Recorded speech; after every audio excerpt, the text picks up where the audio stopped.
Holy shit. Where does your fascination with these spooky topics you write about come from? I'd have to say the spookiness of Eddie Golden III comes from where I'm from. I am from Watertown, Connecticut, so got a lot of history here. And beyond that, my family is really into getting spooky. Say if a family member dies, they get very superstitious. Like if a book gets knocked off the shelf, it'll be because of the family member that died, definitely in the household. And I feel like that just carries on with my, psyche of just the spookiness is all real to me. I believe it, and bring it on.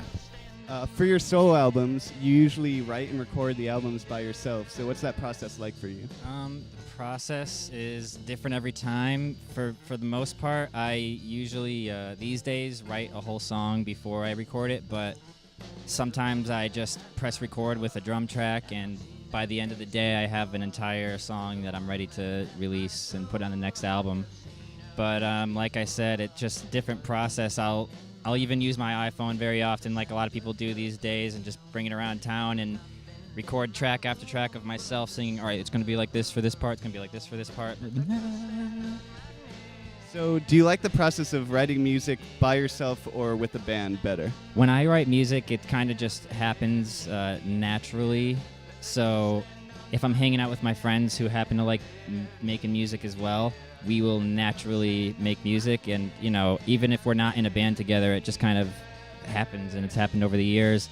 I've been in bands, like you've said, The Guru, the Hiya Dunes, and we've done a couple albums. But at the same time, writing alone, there's kind of nothing like it because it is very personal and very spiritual. I think it's the most rewarding because at the end of the day, it is all you, and it is all kind of your heart and soul. So without anybody putting their, I've had to make compromises with my music in the past that, I wasn't exactly the most excited about. So not having to make those compromises definitely feels good sometimes. So in terms of songwriting, you're pretty prolific. I mean, between your solo stuff, the Hiya Dunes, and the Guru, you've released like 11 full albums in the past few years. So how do you keep motivated to keep writing all that music? Well, now that you put it into perspective like that, I just, didn't even realize how many albums and projects have piled up over the years. But like I said, for me, it's one of those things that's too natural to do that if I were to stop at any point, it would just feel like my life is being wasted and I'm wasting time and not doing what I'm meant to be doing. I do feel kind of like when I'm helping myself, in some ways I'm helping somebody else too, because I don't know how to explain it. It just, I love to make music. All right. After making all this music, does it matter to you that you haven't gotten any larger recognition past the local music scene? All right. Here's the deal. I know we out here in the graveyard and I'm acting a fool, but when it comes down to it, the recognition I've already gotten has been so mind-blowing that I can't believe that people actually, care in the first place, and that they're actually letting me know that they care and let me know that it affects them in a positive way. And that, what I'm trying to say is the recognition I've already gotten surpasses anything I could have ever imagined. So anything else would just be icing on my freaky cake. So on your albums, you've covered kind of various random songs like Plastic Jesus and Life's a Gas. So how did you go about picking those covers? Picking covers is kind of a big deal because we record so many covers throughout. Well, when I say we, I mean my bands and I record so many covers that it just turns into a joke. We make spoofs usually. It's usually not covers. It's a goof of the song. And there are some that peek through, like Plastic Jesus. That was one that the Hiya Dunes and we recorded back in the day, and that was a lot of fun. And it's one of those things, like I said, we all listen to music, we all really like it. For that song, we really like the movie Two-Handed Luke. Check it out. We got Paul Newman singing that song in there, and we really dug that, so we just decided to make a cover. But with Life's a Gas, that one is a little different because that one was more of a request. I mean, I love Mark Bolan and T-Rex, but My girlfriend actually, before we got back together, because we were separated for a little bit, she asked me to cover that for her, and I'm really happy I did because it meant a whole lot to me after I covered it. Like, I would hear it in places and like at the right time, you know what I mean, and it would just speak to me, and I'm happy about the way it came out, you know.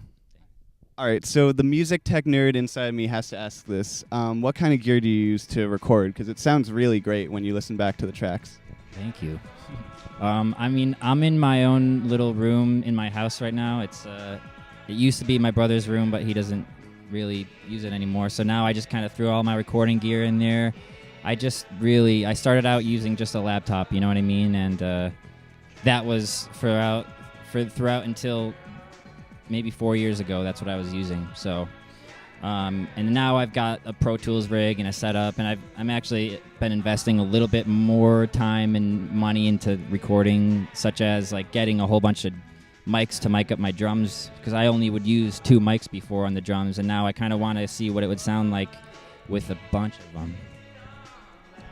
All right, sweet. A few years ago, you released an album called Life of a Pirate. So have you always wanted to be a pirate, or at least had a fascination with the 7 Seas? Well, this kind of goes along with my other album, Halloween All the Time. It's kind of the same idea as just be what you will. I mean, be who you are and don't give a hoot. Like, if you want to be a pirate, just feel free. Tell people that you are and just be happy about it. And if they're not happy about it, then whom care? But, I mean, when it comes down to it, I feel like my music reflects that, because I'm trying to be completely honest with myself. I'm not trying to make pop music, all right? So do you ever have aspirations of touring, or do you think you're going to just keep doing this in the local area? I have toured in the past, and it's worked out very well. Every time we've gone on tour, we haven't lost any money, so it only would make sense for me to do it again. And at this point in my life, I took a long hiatus. I took about maybe 2 years off from playing in general, and now I just played a show the other night for the first time with my new live band. And so we're trying to get a bunch of new shows going on, like something in Boston maybe coming up, and then if we get the chance, if all of us can take off a week of work, we'll do it. We'll go on a tour. I'm excited. When you played with the Guru, what made you decide to play drums and sing live? Because it's not something you see a lot. And why don't you do that with your new solo project? Well, the Guru did start out as just a 2-piece funk band, me and Kyle, and it was just me on drums, him on guitar.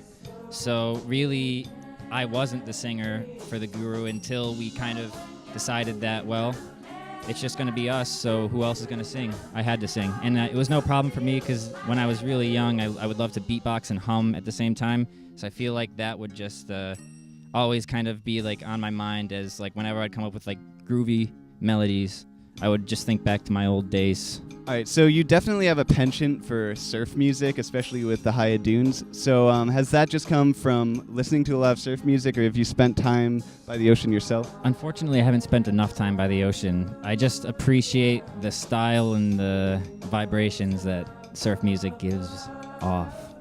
I mean, what can I say? It's like watching skateboarding or watching surfing, because everyone's skateboarding, everyone's doing the same tricks, but they all have different style, and that's just what I love about it. And it's also the way it's just rock and roll at its heart, when it comes down to it, minus all the reverb and stuff like that. And so when you add the reverb, when you add the spooky element, it's just the perfect combination of everything. Yeah. One thing I love about your music is that you kind of try and write about topics that are a little out of the ordinary, like fairies or hot air balloons. So how do you decide on topics to write about, or do you just try not to overthink it too much? I try not to overthink it too much, because I do come to giant walls when like writing lyrics and stuff like that. But I mean, these days I consciously try not to write about boring things. Like there was a period when all I would write about is girls, and then I realized that, so it was a conscious effort to not write about girls and write about fairies and write about hot air balloons and stuff like that. And I feel really good about it, because it's made me more excited about just making music, and I feel like it adds another layer to the song of surprise, And even if I were to sing about a girl these days, it would be okay, because now I have all these other topics I'm writing about, and that's kind of my thing. So looking into your crystal ball, what is in store for Eddie Golden III? The crystal ball tells me that good things are in the future, that because I've played this recent live show, what am I seeing? That more shows will happen soon, that more recordings will happen soon, more collaborations. I definitely just want to, like I said, I want to tour, and really what it comes down to is that I feel like there was honestly a time when I wasn't so active, and I really did that. I moved to Cape Cod with my girlfriend, and I mean we tried that for a while. I did a little bit of music out there, but just at the bare minimum recording by myself, and now it's been so long that I feel like I can come back full force, and I really want to, so it's about time. I'm looking forward to hearing what you do. All right, thank you, Eddie. The throne. It is my throne, and I am happy about this throne. I will live on this throne. I will die on this throne.